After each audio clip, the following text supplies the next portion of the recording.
नमस्कार दोस्तों, आप सभी का स्वागत है हमारे YouTube channel VCS basic physics में। और आज के इस वीडियो में हम बात करेंगे कक्षा 12 का एक टॉपिक, कक्षीय इलेक्ट्रॉन की ऊर्जा। अर्थात नाभिक के चारों ओर किसी कक्षा में चक्कर लगा रहे इलेक्ट्रॉन की ऊर्जा क्या होगी, इसका हम यहाँ पर इस वीडियो में व्यंजक प्राप्त करेंगे। हम बोर की परिकल्पनाओं का उपयोग करते हुए कक्षीय इलेक्ट्रॉन की ऊर्जा फाइंड आउट करेंगे। देखिए दोस्तों, जो इलेक्ट्रॉन है वो नाभिक के चारों ओर चक्कर लगाता है तो उसमें गतिज ऊर्जा संचित होती है। इसके साथ में वो नाभिक के साथ में आकर्षण बल से भी बंधा हुआ होता है, तत्पश्चात उसमें स्थितिज ऊर्जा भी होती है। तो किसी भी इलेक्ट्रॉन की जो कुल ऊर्जा है वो उसकी गतिज ऊर्जा तथा स्थितिज ऊर्जा की योग के बराबर होती है।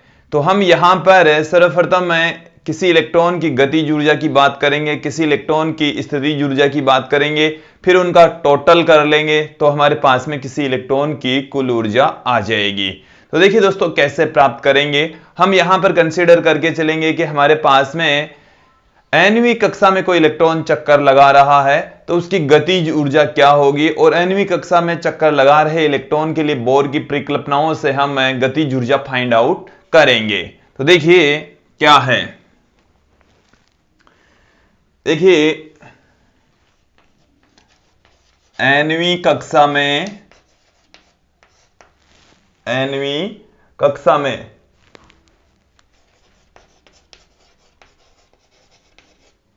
चक्कर लगा रहे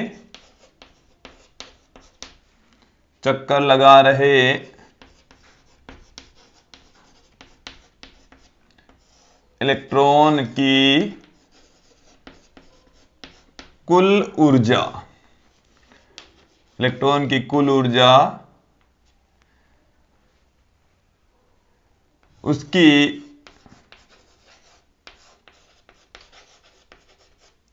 गतिज ऊर्जा व स्थितिज ऊर्जा के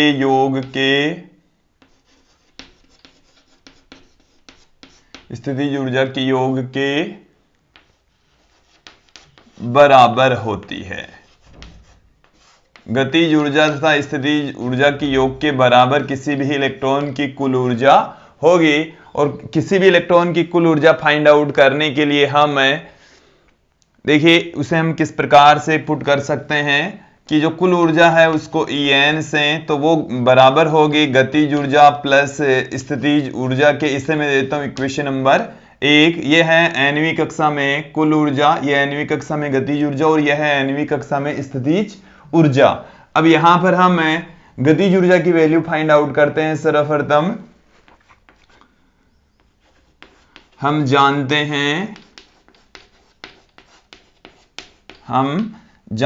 हैं बोर की प्रथम परिकल्पना से, बोर की जो पहली परिकल्पना है उससे हम क्या जानते हैं, देखिए mvn² बराबर 1/4πε0 Ze²/Rn²। यहां से हमें गतिज ऊर्जा की वैल्यू फाइंड आउट करनी है, तो मैं इसको इस तरीके से पुट कर दूं, mvn², Rn से एक Rn कैंसिल हो जाएगा, 1/4πε0 Ze²/Rn। इसको मैं देता हूं इक्वेशन नंबर 2। अब यहां से आप देखिए इलेक्ट्रॉन की जो गतिज ऊर्जा है वो क्या हो जाएगी, इलेक्ट्रॉन की गतिज ऊर्जा, ये तो हमने लिखा है बोर की पहली परिकल्पना से, mvn² हमारे पास में आ गया है। गतिज ऊर्जा को हम पुट करते आए हैं, kn बराबर हाफ mv², और nवीं कक्षा के लिए इसके सबस्क्रिप्ट में हम n लगा रहे हैं। ये आप ध्यान रखेंगे, ये जो n सबस्क्रिप्ट में जहां कहीं पर भी लगा हुआ है वो nवीं कक्षा को बता रहा है।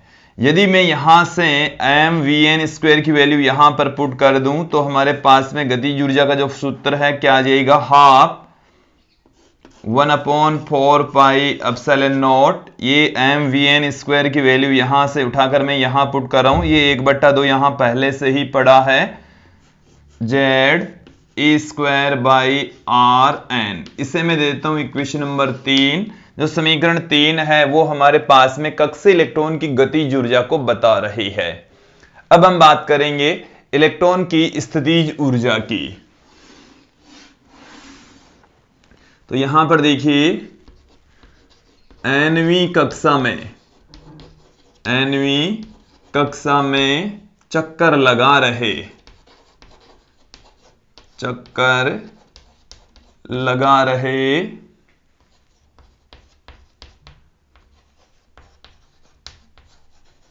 nवीं कक्षा में चक्कर लगा रहे इलेक्ट्रॉन की स्थितिज ऊर्जा।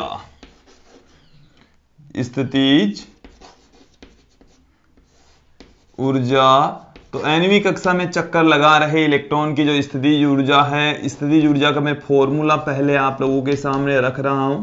1/4πε0 Q1 Q2 बट्टे में R होता है। ये फॉर्मूला होता है जब कोई दो आवेश Q1 तथा Q2 एक दूसरे से स्मॉल r दूरी पर स्थित होते हैं तो उनके मध्य जो संचित स्थितिज ऊर्जा है U = 1/4πε0 Q1 Q2 अपॉन में R होती है। और ये जो स्थितिज ऊर्जा का फॉर्मूला है वो हम विद्युत विभव और स्थितिज ऊर्जा का जो टॉपिक है उसमें हमने पढ़ा था। अब यहाँ पर जो नाभिक के चारों ओर इलेक्ट्रॉन चक्कर लगा रहा है, उस इलेक्ट्रॉन तथा नाभिक के बीच में जो स्थितिज ऊर्जा संचित होती है उसको हम यहाँ पर पुट करेंगे। तो यहाँ पर देखिए उसको मैं UN से पुट कर रहा हूं।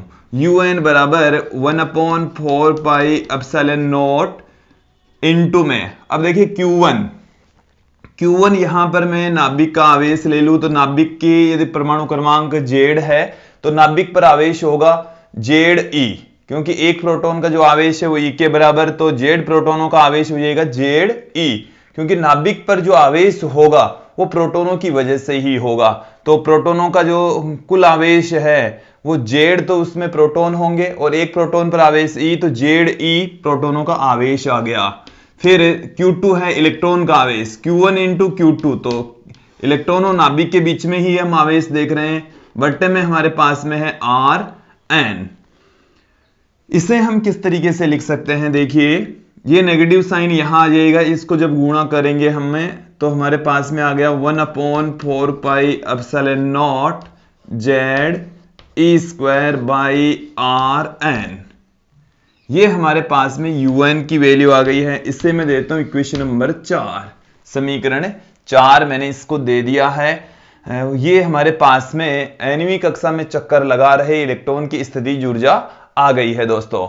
उसके पश्चात आप देखेंगे इलेक्ट्रॉन की कुल ऊर्जा।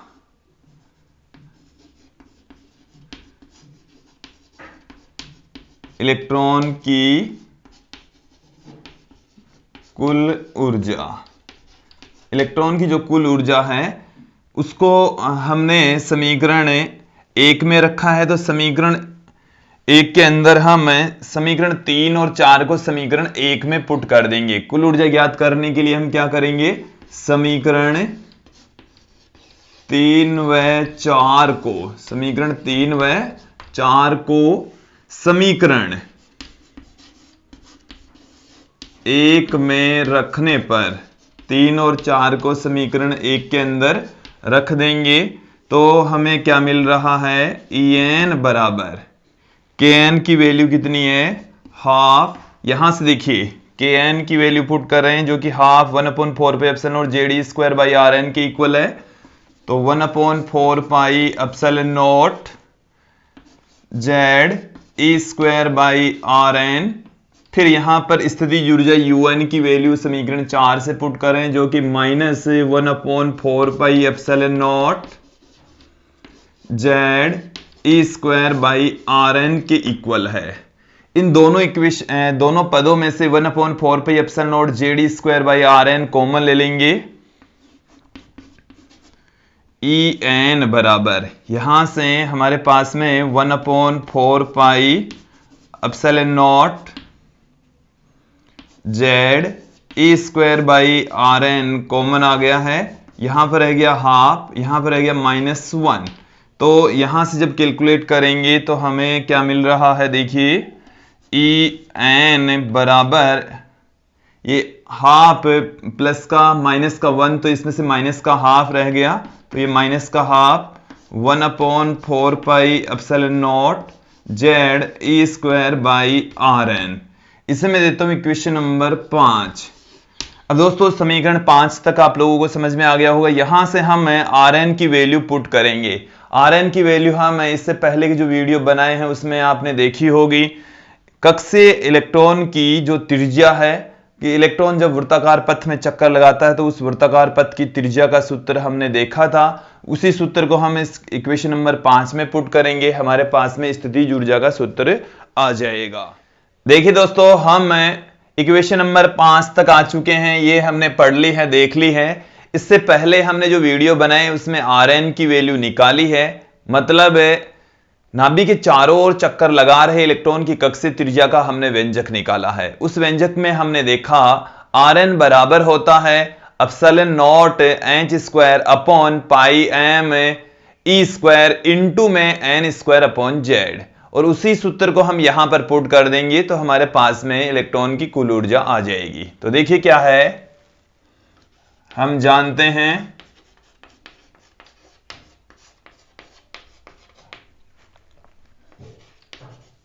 Rn equal to epsilon nought h square upon pi m e square into में n स्क्वायर अपॉन जेड।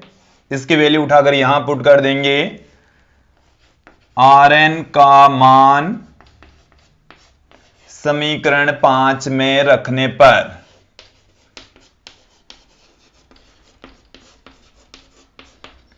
यहां से वैल्यू उठाकर यदि यहां पर पुट कर दें तो En बराबर देखिए क्या निकल कर आ रहा है, 1/2 1/4 pi epsilon not Z E square. अब यहां से ये जो वैल्यू है वो मैं पुट कर रहा हूं, एप्सिलॉन नॉट h स्क्वायर, ये वैल्यू आ गई है, और ये पाई m ई स्क्वायर बट्टे के नीचे, चलो मैं एक बार ऐसे कैसे ही पुट कर देता हूं, फिर इसको बट्टे से ऊपर काटा पेटी जो भी करनी है वो हम बाद में करेंगे। ये मैंने एज इट इज इसकी वैल्यू पुट कर दी है, ये Rn की वैल्यू पुट कर दी है दोस्तों हमने। En बराबर हमें क्या मिल रहा है, यहां से एक एप्सिलॉन नॉट से एप्सिलॉन नॉट कैंसिल हो गया, पाई से पाई कैंसिल हो गया, ये ई स्क्वायर ऊपर चला जाएगा तो e की घात 4 हो जाएगी, जेड ऊपर चला जाएगा तो जेड की घात 2 हो जाएगी, एन स्क्वायर बट्टे में पढ़ाई है, एच स्क्वायर रह ही जाएगा, ये 8 रह जाएगा। तो यहां से देखिए क्या क्या मिल रहा है, पाई से पाई कैंसिल हो गया, m ऊपर चला जाएगा तो m e की घात 4, ये m e की घात 4 हो जाएगा, और बट्टे में यहां से क्या मिल रहा है 8, पाई कट गया, एप्सिलॉन नॉट का स्क्वायर हो गया, h का स्क्वायर हो गया, और इनटू में देखिए क्या रह गया जेड स्क्वायर बट्टे में n स्क्वायर। एक बार इस फॉर्मूले को अच्छे से देख लेंगे, m e की घात 4 8 epsilon not square h square Z square upon n square. ये हमारे पास में ऊर्जा का सूत्र आ चुका है, ऊर्जा का फॉर्मूला आ चुका है। यदि हम इस फॉर्मूले में इस वाली वैल्यू को, ये जो वैल्यू है मैंने ब्रैकेट के बाहर रखी है वो सारी के सारी कांस्टेंट है, ये मास ऑफ इलेक्ट्रॉन, ये चार्ज ऑफ इलेक्ट्रॉन, ये एप्सिलॉन नॉट निर्वात की विद्युतशीलता है, और ये h प्लांक नियतांक है। तो इन सब की वैल्यू यदि हम फाइंड आउट करें तो m e की घात 4 बट्टे में 8 epsilon not square h square, mass of electron होता है 9.1 इंटू 10⁻31, चार्ज ऑफ इलेक्ट्रॉन होता है 1.6 इंटू 10⁻19, इसकी घात 4 है, 8 पढ़ाई है, एप्सिलॉन नॉट की वैल्यू है 8.854 गुणा 10 की घात -12, इसका स्क्वायर कर देंगे। h की जो वैल्यू होती है वो 6.62 इंटू 10⁻34, इसका भी स्क्वायर हमारे को दे रखा है। तो यहां से जब इसको कैलकुलेट हम करेंगे तो इसकी जो वैल्यू है वो हमें प्राप्त होगी m e की घात 4 बट्टे में 8 epsilon not square h square. ये हमारे पास में है और इसका जो मान है वो हमारे को मिलेगा 13.6 इलेक्ट्रॉन वोल्ट। 13.6 इलेक्ट्रॉन वोल्ट जब इसको हम कैलकुलेट करेंगे तो ये हमें मिलने वाला है। तो कक्षीय इलेक्ट्रॉन की ऊर्जा, कक्षीय इलेक्ट्रॉन की ऊर्जा, कक्षीय इलेक्ट्रॉन की जो ऊर्जा है वो हमें क्या मिलेगी, देखिए En बराबर माइनस में 13.6 electron volt Z² upon n², ये हमें मिलने वाली है। ये किसी भी कक्षीय इलेक्ट्रॉन की ऊर्जा का सूत्र है। यहां से मैंने इसकी वैल्यू पुट कर दी तो En बराबर माइनस में 13.6 electron volt Z² upon n² बच जाएगा। ये किसी इलेक्ट्रॉन की कक्षीय इलेक्ट्रॉन की ऊर्जा का सूत्र है, फॉर्मूला है। और मुझे उम्मीद है यहां तक आप लोगों को अच्छे से समझ में आया होगा। इसके पश्चात हम अलग अलग कक्षा के लिए ऊर्जा की वैल्यू यहां पर फाइंड आउट करेंगे। तो देखिए हम पहली कक्षा, दूसरी कक्षा और हाइड्रोजन परमाणु के लिए अलग अलग कक्षाओं की जो ऊर्जा है वो कितनी होगी। तो हाइड्रोजन परमाणु के लिए तो देखिए इसके लिए क्या हो जाएगा, हाइड्रोजन परमाणु के लिए, हाइड्रोजन परमाणु के लिए Z बराबर हो जाएगा 1। Z बराबर जब 1 होगा तो En बराबर माइनस में 13.6 इलेक्ट्रॉन वोल्ट अपॉन n² हो जाएगा। अरे ये हो गया। अब इसके पश्चात हम देखिए अलग अलग कक्षाओं की यदि ऊर्जा फाइंड आउट करें तो देखिए क्या हो जाएगा। पहली कक्षा की ऊर्जा, पहली कक्षा में ऊर्जा, पहली कक्षा में जो ऊर्जा है उसको n बराबर 1 लिखेंगे और इसे हम E1 से पुट कर सकते हैं, E1 से उसको पुट किया जा सकता है। तो Z बराबर हाइड्रोजन परमाणु के लिए 1, n बराबर 1 पुट करेंगे तो यहां से हमें मिल जाएगा माइनस में 13.6 इलेक्ट्रॉन। तो पहली कक्षा में जो ऊर्जा है वो माइनस में 13.6 इलेक्ट्रॉन वोल्ट होगी। फिर उसके बाद में देखिए दूसरी कक्षा में ऊर्जा या दूसरा जो ऊर्जा स्तर है उसमें ऊर्जा, दूसरी कक्षा में ऊर्जा ज्ञात करने के लिए n बराबर 2 रख दीजिए। हमें E2 बराबर क्या मिलेगा, देखिए यहां से माइनस में 13.6 इलेक्ट्रॉन वोल्ट और n का मान 2 पुट करेंगे तो 2 का जो स्क्वायर है वो 4 हो जाएगा और जब 4 का इसमें भाग लगाएंगे तो हमें ऊर्जा मिलेगी माइनस में, देखिए 4 का भाग लगाएंगे तो 3 बार में 12, फिर एक शेष रह गया 16, 4 बार में 3.4 इलेक्ट्रॉन वोल्ट ऊर्जा मिलेगी। तीसरी कक्षा के लिए देखिए क्या हो जाएगा, तीसरी कक्षा में ऊर्जा के लिए n बराबर 3, यहां से आप देखेंगे E3 बराबर माइनस में 13.6 इलेक्ट्रॉन वोल्ट अपॉन 3 का स्क्वायर करेंगे तो यहां से 9 आ गया और 9 का जब इसमें भाग लगाएंगे तो ये हमारे एक बार में चला गया, फिर 4 शेष रह गया 46, 5 बार में, फिर एक शेष रह गया तो एक बार में, तो माइनस 1.51 इलेक्ट्रॉन वोल्ट हमारे पास में आ गया है। चौथी कक्षा में ऊर्जा देखिए क्या निकल कर आएगी, चौथी कक्षा में ऊर्जा तो ये n बराबर हम 4 पुट करेंगे तो हमें E4 मिलेगा। E4 बराबर देखिए क्या निकल कर आ रहा है, माइनस 13.6 इलेक्ट्रॉन वोल्ट अपॉन 4 का स्क्वायर। 4 का स्क्वायर का मतलब हो गया 4 का स्क्वायर होगा यहां से 16 का इसमें भाग लगाएंगे तो 16 का 136 में भाग लगा दीजिए तो माइनस में पॉइंट से ही स्टार्ट होगा तो 128 8 बार में आ गया, फिर 136 में 8 शेष रह गया, ये 5 बार में चला गया तो माइनस में 0.85 इलेक्ट्रॉन वोल्ट चौथी कक्षा में ऊर्जा आएगी। फिर हम अंतिम में यहाँ पर देख रहे हैं और भी कक्षाएं ऐसे ही चलती रहेगी। मैं 5वीं कक्षा में ऊर्जा की बात करूं तो 5वीं कक्षा में ऊर्जा n बराबर हम 5 पुट कर देंगे। E5 बराबर देखिए क्या निकल कर आएगा, माइनस में 13.6 इलेक्ट्रॉन वोल्ट अपॉन 5 का स्क्वायर, मतलब 25 से इसको डिवाइड करेंगे और जब 25 से इसको डिवाइड करेंगे तो 125 5 बार में आ गया, 11 शेष रह गया, 110 4 बार में आ गया। ये ऐसे ही चलता रहेगा। तो माइनस में 0.54 इलेक्ट्रॉन वोल्ट। इसी तरीके से यदि हम बात करें अनंतवीं कक्षा की तो अनंतवीं कक्षा की ऊर्जा 0 हो जाएगी। यहां पर ऊर्जा का मान ऋणात्मक आ रहा है, इसका मतलब जो इलेक्ट्रॉन है वो किसी आकर्षण बल से बंधा हुआ है। ऊर्जा का ऋणात्मक होना यह बताता है कि जो पार्टिकल है उस पार्टिकल पर कोई आकर्षण बल लग रहा है, और हम ये जानते हैं कि इलेक्ट्रॉन और नाभिक के मध्य आकर्षण बल काम करता है। अब मैं आप लोगों के सामने विभिन्न ऊर्जा स्तर बनाकर बताऊंगा किस तरीके से ऊर्जा स्तर होंगे तथा उनकी ऊर्जाएं किस तरीके से होगी।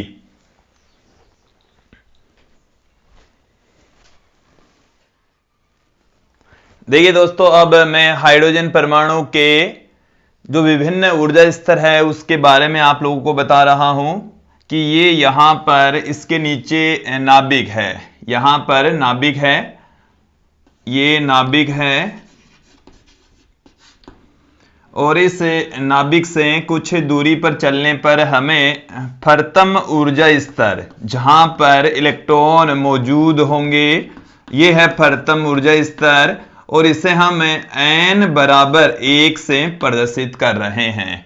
और इस n बराबर 1 पर जो ऊर्जा है E1 से हम लिख दें तो माइनस में 13.6 इलेक्ट्रॉन वोल्ट होती है। फिर नाभिक से कुछ दूरी पर चलेंगे तो हमें दूसरा ऊर्जा स्तर प्राप्त होगा और यह है n बराबर 2, n बराबर 2। इसी तरीके से हमें तीसरा ऊर्जा स्तर, चौथा ऊर्जा स्तर, पांचवा ऊर्जा स्तर और ऐसे ही ऊर्जा स्तर हमें मिलते चले जाएंगे और अंत में हमें अनंतवां ऊर्जा स्तर मिलेगा। ये n बराबर 3 है, n बराबर 4 है, n बराबर 5 है और ये हमारे पास में है, ये तो है प्रथम ऊर्जा स्तर है, इसको हम मूल ऊर्जा स्तर भी कह सकते हैं, मूल ऊर्जा स्तर। और ये जो ऊर्जा स्तर है वो है बाह्य ऊर्जा स्तर, बाह्य ऊर्जा स्तर कह दीजिए, उत्तेजित ऊर्जा स्तर कह दीजिए, ऊर्जा स्तर हैं। इसको हम कक्षाएं कह रहे हैं जिनके अंदर इलेक्ट्रॉन चक्कर लगाते हैं, मौजूद होते हैं, वो विभिन्न कक्षाएं हैं। तो पहली कक्षा में जो ऊर्जा है वो मैंने पुट कर दी, माइनस में 13.6 इलेक्ट्रॉन वोल्ट।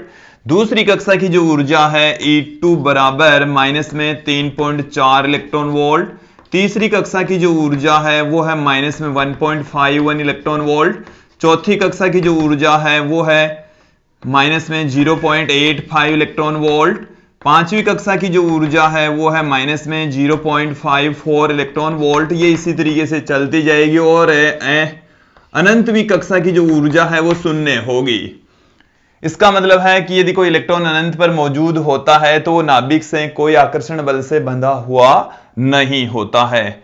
और यहां पर नाभिक मौजूद हैं, ये नाभिक के चारों ओर उपस्थित, ये जैसे नाभिक होता है तो ये नाभिक के चारों ओर पहला ऊर्जा स्तर है, इसको हमने एक सीधी रेखा में दिखा दिया। ये दूसरा ऊर्जा स्तर है जिसमें इलेक्ट्रॉन चक्कर लगाते हैं, ये तीसरा ऊर्जा स्तर है, चौथा ऊर्जा स्तर है, पांचवा ऊर्जा स्तर है। इस तरीके से हमने दिखाए हैं और ये हमारे पास में बीचों बीच नाभिक है। तो ये जो प्रथम ऊर्जा स्तर है इसकी ऊर्जा है ये वाली, और फिर ये दूसरा ऊर्जा स्तर है n बराबर 2, n बराबर 3, n बराबर 4, n बराबर 5। ये n बराबर 5 है, ये n बराबर 4 है, ये n बराबर 3 है, ये n बराबर 2 है। तो ये नाभिक के चारों ओर मौजूद जो ऊर्जा स्तर होते हैं उन्हीं को ही हमने यहां पर दिखाया है। और यहां पर आप देखेंगे इन दोनों का जो डिफरेंस है वो इन दोनों के डिफरेंस के बराबर, इन दोनों का जो डिफरेंस है वो इन दोनों की ऊर्जाओं के डिफरेंस के बराबर होता है। यहां पर हमने गैप ज्यादा रखा, फिर कम, फिर कम, कम कम होते होते इस तरीके से दिखाया क्योंकि इन ऊर्जा स्तरों के बीच में भी जो ऊर्जा अंतराल है वो भी धीरे धीरे कम होता जा रहा है जैसे जैसे हम ऊपर की ओर जा रहे हैं। इसलिए हमने ये जो गैप है प्रारंभ में थोड़ा अधिक दिखाया है, फिर कम कम इस तरीके से दिखाया है। तो यहाँ पर विभिन्न जो ऊर्जा स्तर और उनकी जो ऊर्जाएं होती हैं वो हमने दिखाई है। अब उसके पश्चात हम एक जो रिलेशन है गति इलेक्ट्रॉन की गतिज ऊर्जा, स्थितिज ऊर्जा तथा कुल ऊर्जा, उनके मध्य संबंध स्थापित करते हैं। देखिए क्या होता है, हमने अभी फाइंड आउट किया, इस डेरिवेशन में हमने देखा कि जो गतिज ऊर्जा है, गतिज ऊर्जा का मान हमारे पास में प्राप्त हुआ हाफ 1/4πε0 Z(E²/RN²) RN इतना ही प्राप्त हुआ। फिर उसके पश्चात हमारे पास में स्थितिज ऊर्जा हमने निकाली तो माइनस में 1/4πε0 Z(E²/RN) और कुल ऊर्जा, ये तो गतिज ऊर्जा है, ये हमने गतिज ऊर्जा देखी, ये हमने स्थितिज ऊर्जा देखी, अभी इसी डेरिवेशन में ही देखी है, और कुल ऊर्जा भी हमने यहां पर देखी है। कुल ऊर्जा को हमने En से लिखा जो कि माइनस में 1/2 1/4πε0 Z(E²/RN) के इक्वल प्राप्त हुई। आप इन तीनों इक्वेशंस को देखेंगे तो पाएंगे कि जो कुल ऊर्जा है वो बराबर होती है गतिज ऊर्जा के। किसके बराबर होगी? गतिज ऊर्जा के बराबर होगी, और गतिज ऊर्जा को नेगेटिव साइन से गुणा करने के उपरांत प्राप्त होगी। अब जो कुल ऊर्जा है वो स्थितिज ऊर्जा की आधी होती है। स्थितिज ऊर्जा की क्या होगी? आधी। स्थितिज ऊर्जा के अंदर 1/2 का भाग लगा देंगे तो हमारे पास में कुल ऊर्जा आ जाएगी। ये हमारे पास में रिलेशन होता है। तो दोस्तों हमारे को कई बार ऐसे पूछ लिया जाता है कि जैसे कोई इलेक्ट्रॉन है और वो किसी कक्षा में चक्कर लगा रहा है तो उसकी जो स्थितिज ऊर्जा बता दें कि माइनस में 27.2 इलेक्ट्रॉन वोल्ट हैं, तो वो कौन सी कक्षा में चक्कर लगा रहा है या उसकी कुल ऊर्जा कितनी है, तो 27.2 यहां पर रखेंगे, माइनस में 2 का भाग लगाएंगे तो हमारे पास में कुल ऊर्जा आ जाएगी। उसकी गतिज ऊर्जा पूछें तो गतिज ऊर्जा भी हम उससे फाइंड आउट कर सकते हैं। तो ये कुल इलेक्ट्रॉन की कुल ऊर्जा गतिज ऊर्जा तथा स्थितिज ऊर्जा के मध्य संबंध होता है, और ये जो रिलेशन है वो भी आप लोगों को समझ में आया होगा। आज के इस वीडियो में इतना ही, धन्यवाद दोस्तों।